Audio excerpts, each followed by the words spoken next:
अस्सलामु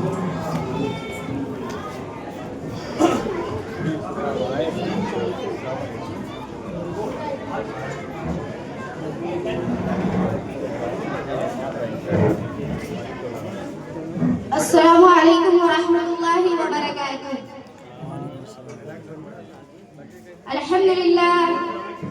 अल्हम्दुलिल्लाह रब्बिल आलमीन वस्सलातु वस्सलाम अला सय्यिदिल मुरसलीन व अला आलिहि व सहबिहि अजमाइन। अम्मा बाद, फ़क़द क़ाल अल्लाहु तबारक व तआला फ़िल क़ुरआनिल मजीद वल फ़ुरक़ानिल हमीद। वअऊज़ु बिल्लाहि मिनश शैतानिर रजीम। बिस्मिल्लाहिर रहमानिर रहीम।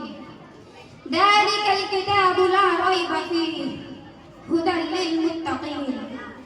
सदक़ल्लाहुल अज़ीम। हाज़रीने जलसा, ये कायनात छुपाती नहीं ज़मीर अपना, ये कायनात छुपाती नहीं ज़मीर अपना, के ज़र्रा ज़र्रा में है ज़ौक़े आशिक़ाराई। कुछ और ही नज़र आता है कारोबारे जहां, कुछ और ही नज़र आता है कारोबारे जहां, निगाहे शौक़ अगर हो मयस्सर शरीके बीनाई। इसी निगाह में है क़ाहिरी व जब्बारी, इसी निगाह में है क़ाहिरी व जब्बारी, इसी निगाह में है दिलबरी व रानाई। निगाहे शौक़ मयस्सर नहीं अगर तुझको, निगाहे शौक़ मयस्सर नहीं अगर तुझको, तेरा वजूद है क़ल्ब व नज़र की रुसवाई। आज मुझे जिस अजीम मौजू पर खिताबत करने का मौका मिला है वो है कुरान करीम। ये वो मुक़द्दस किताब है जो पूरी इंसानियत के लिए हिदायत, रहमत और नूर है। कुरान करीम अल्लाह तबारक व तआला का कलाम है जो हज़रत मोहम्मद मुस्तफ़ा सल्लल्लाहु अलैहि वसल्लम पर नाज़िल हुई। ये किताब हमें सिर्फ इबादत ही नहीं सिखाती बल्कि जिंदगी के हर मोड़ पर हमारी रहनुमाई करती है। ये किताब हमें अंधेरों से निकालकर रोशनी की तरफ ले जाती है। ये मायूसी में उम्मीद, कमजोरी में ताकत और भटके हुए दिलों को सुकून अता करती है। कुरान पाक अल्लाह तबारक व तआला का आखिरी कलाम है जो आखिरुज़्ज़मां हज़रत मोहम्मद सल्लल्लाहु अलैहि वसल्लम पर तकरीबन 23 साल के अरसे में नाज़िल हुई।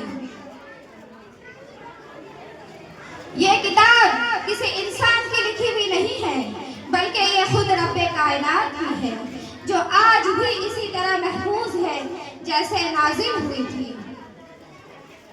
अल्लाह तबारक व तआला कुरान में इरशाद फरमाता है, इन्ना नहनु नज़्ज़लना ज़िक्र व इन्ना लहू लहाफ़िज़ून।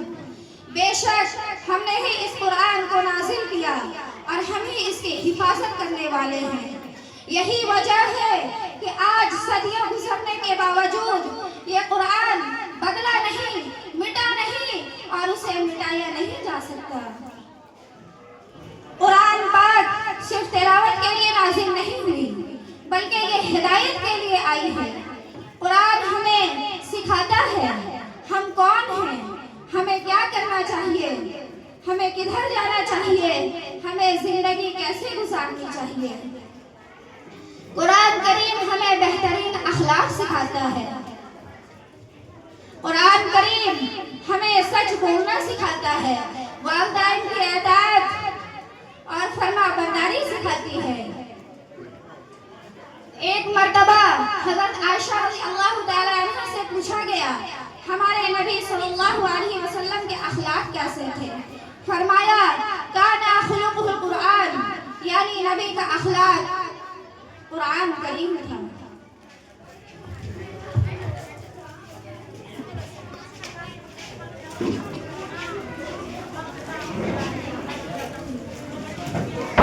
कुरान करीम इंसान को जानवर से इंसान और इंसान से अशरफुल मखलूक़ात बनाता है।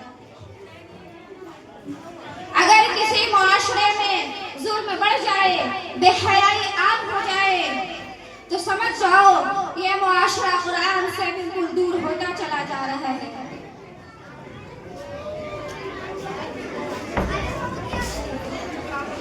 कुरान कहते हैं इंसाफ करो चाहे अपने खिलाफ ही क्यों ना हो। कुरान कहते हैं यतीम का माल ना खाओ, औरतों को इज्जत दो। यही वो तालीमात है जिन्होंने बिखरे हुए सहरा को, जिन्होंने बिखरे हुए कबाइल को सहरा का रहनुमा बना दिया। आज इंसान के पास दौलत है, टेक्नोलॉजी है, सहूलतें हैं, मगर सुकून नहीं। कुरान कहते हैं अला बिज़िक्रिल्लाहि तत्मइन्नुल कुलूब।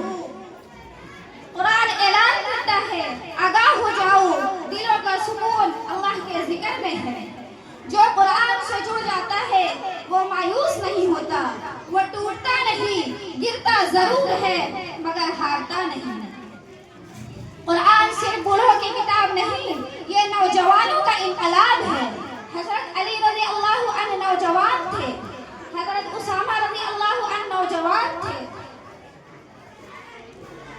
कुरान जवानों को गैरत देता है, मकसद देता है, हराम से बचाता है और हलाल का क़नाअत सिखाता है। आज हमारा अलमिया ये है कि आज हमारे घरों में कुरान है मगर हमारे दिलों में नहीं। आज हम कुरान को चूमते हैं मगर मानते नहीं, पढ़ते हैं मगर समझते नहीं, समझते हैं मगर अमल नहीं करते। यही वजह है कि आज हमने कुरान को टापों में रख दिया, बल्कि ये आई थी हमारी जिंदगियों को बदलने के लिए। मैं आखिर में ये कहना चाहूंगी कि आप कुरान को रस्म ना बनाइए, उसे फैशन ना बनाइए, बल्कि उसे अपनी जिंदगी में ले आइए। मैं आखिर में आप तमाम लोगों से ये दरख्वास्त करती हूँ कि आप कुरान पढ़ें, उसको समझें और उसको अपनी ज़िंदगी में नाफिज करें। व आखिर दावाना अनिल हम्दुलिल्लाहि रब्बिल आलमीन। सहरा में जंगलों में बयाबान में पढ़ो, सहरा में जंगलों में बयाबान में पढ़ो, मीनार गिर पड़े तो क्या हुआ मैदान में पढ़ो।